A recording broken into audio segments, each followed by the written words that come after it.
Alright, today I have a trip report from about 5, 6 years ago when I first started using this stuff as a way to heal.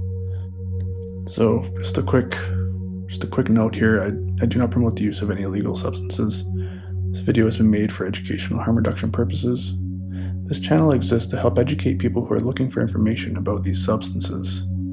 I suffered from deep depression for many years, and I am personally convinced that I cured my depression with these substances, mainly mushrooms. I'm here to only tell my story, and this is in no way advice of any sort. I'm just sharing what worked for me. So what works for me may not necessarily work for the next person.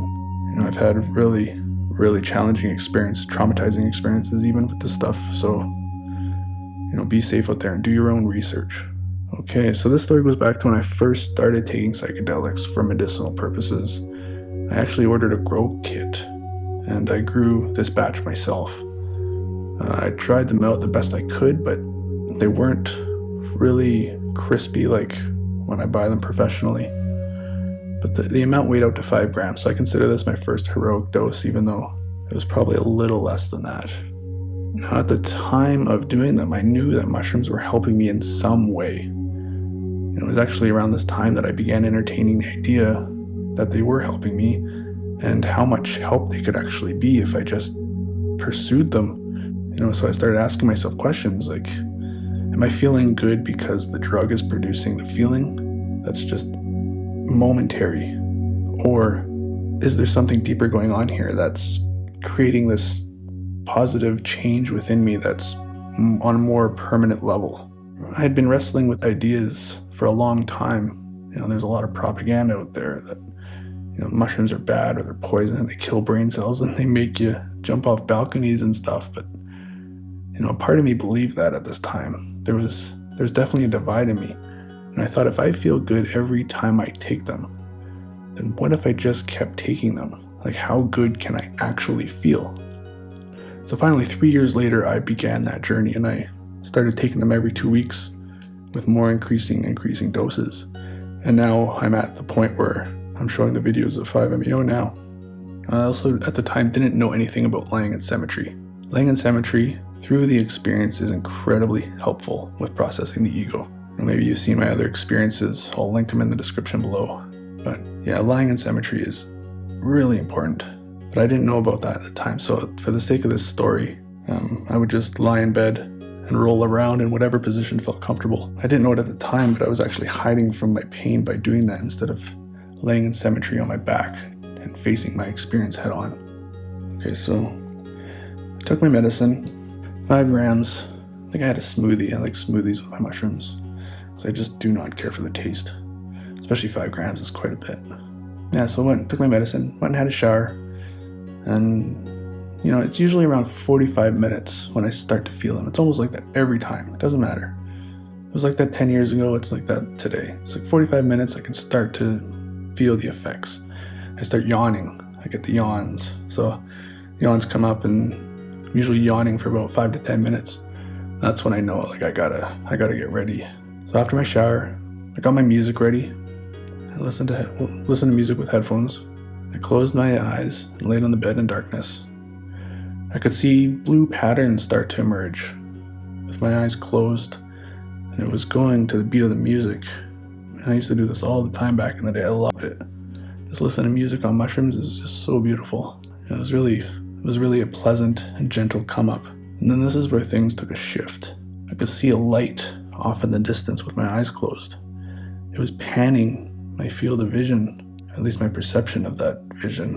And I could see a white light, and it was far off in the distance, and it would keep going like from left to right and right to left, and as I wouldn't follow it, but as it went over to the sides and my peripherals, it would turn to a red light, and then it would come back in the middle, and then it would turn to like a bright white light just staring at me, and then it would go off into the side again, the other side, and then it would go to red. I could tell it was red. It was really strange. I've actually had the exact same thing on ayahuasca down in Peru. Same white light, same red on the sides. So it was building at the time. At this time, the medicine still building, and the light was getting brighter and brighter, and it moved closer and closer to me. until the bright light kept moving closer until it was just everything. The light was just pure. Everything was pure white light. At this point, I had no recollection of my music playing. I couldn't tell if my headphones fell off or what was happening. But the next thing I remember, I find myself on a table. And I look around, and the room is really futuristic. Everything is flowing, and it's almost transparent, and everything's blue. It's got like a bluish film to it. Yeah, even my body, when I looked down at my body, it was like that. Everything was energy. Everything is energy. And there was these 3 entities standing around me. They kind of resembled traditional gray aliens, that's portrayed in our culture, but they were tinted blue. They weren't like super short. They were, 6 feet, I guess. And then one of them looked at me, and then I could tell it was like a female. It felt like a female presence. And as it moved, or as she moved closer to me, she got more and more transparent. Just I could see right through her. She came right up to my face, like point blank. So I'm looking up at her, and I just say, "Hi, how are you?"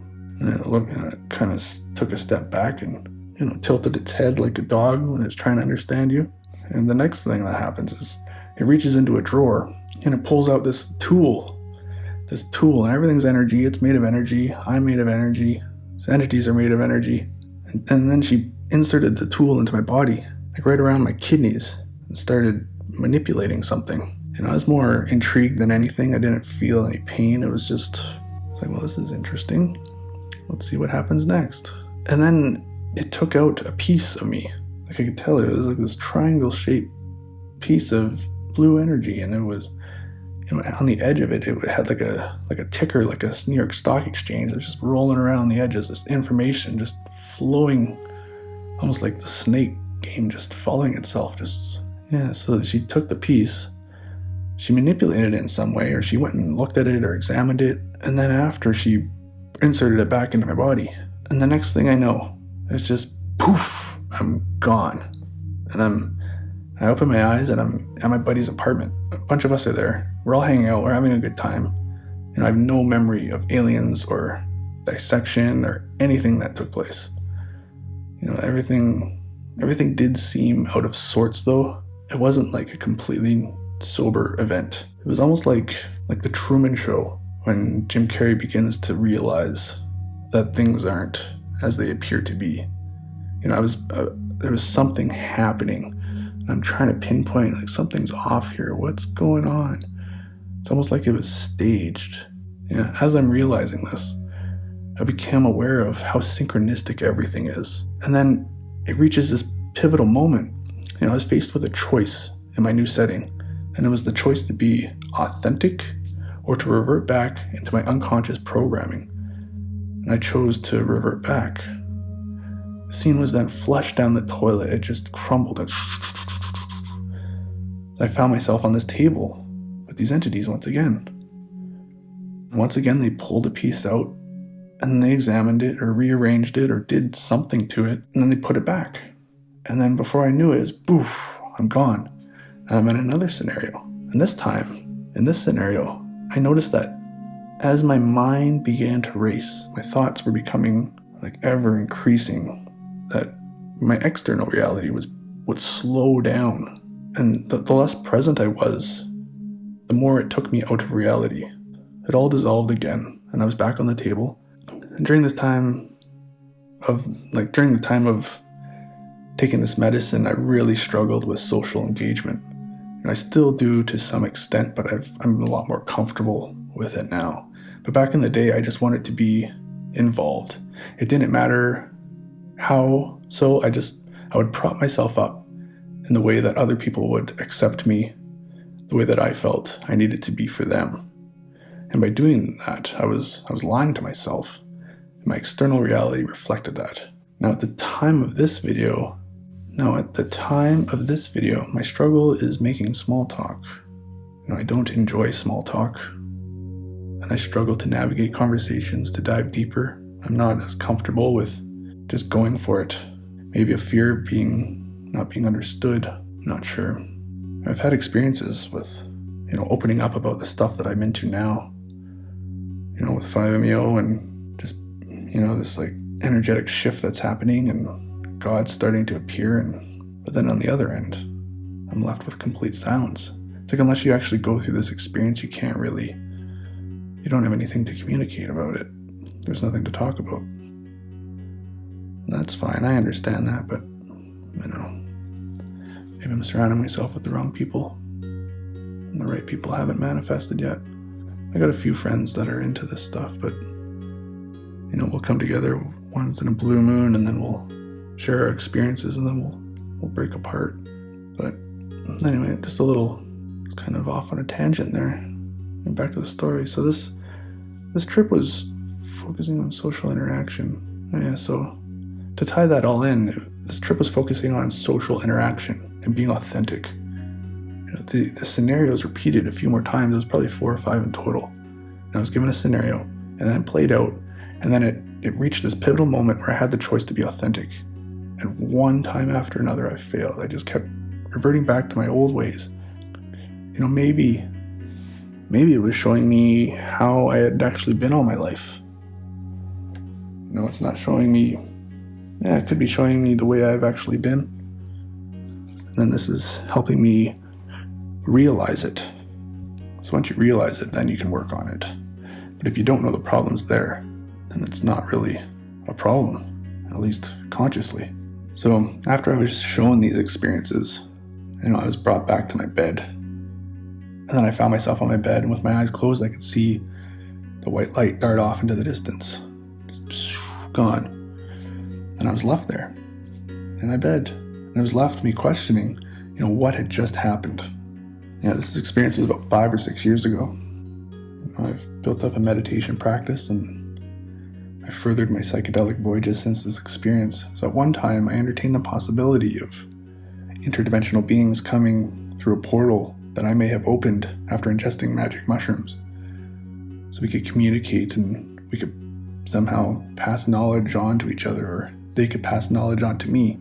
But now, I entertain no such ideas. In fact, when it finally clicked that I create the experience for myself, a whole bunch of things clicked into place, like old trips, just like this one. It just made so much sense. That everything that happens inside a psychedelic experience is a reflection of the person having the experience. There are no others, it's all one. So what I took away from this experience is in regards to the integration, or at least that's how I interpret it. The entities were changing my energy, putting me in scenarios for me to have the option to be authentic. This repeatedly happened. It's just how integration works. We have the choice in every moment of every day to be authentic. Most of us have no idea how to be authentic. And when we take a psychedelic, it amplifies our energy. And in doing so, we are able to see beyond the stale, unconscious programming that we have lived with for our entire life. And first noticing it, then realizing it, that it can be different, then making the choice to do so. And that's what this trip was about for me. The further along I go on my healing journey, the more I realize just how much I haven't taken responsibility for myself. Believing that aliens would come and fix my problems for me is just like a grain of sand in the hourglass of illusion that I've been wrestling with on this entire journey. It's all me. It always has been me, and it always will be. That's all there is. Well, that's all I've got for this one. I'm curious to know if anyone else has had experiences with entities or aliens or anything like that they've been able to integrate and grow from. Let me know down in the comments below. I love reading about this stuff. Don't forget to give this video a thumbs up. This channel is all about using psychedelics for personal growth and development. So if you're into that kind of thing, subscribe for more content, and I will see you guys next time.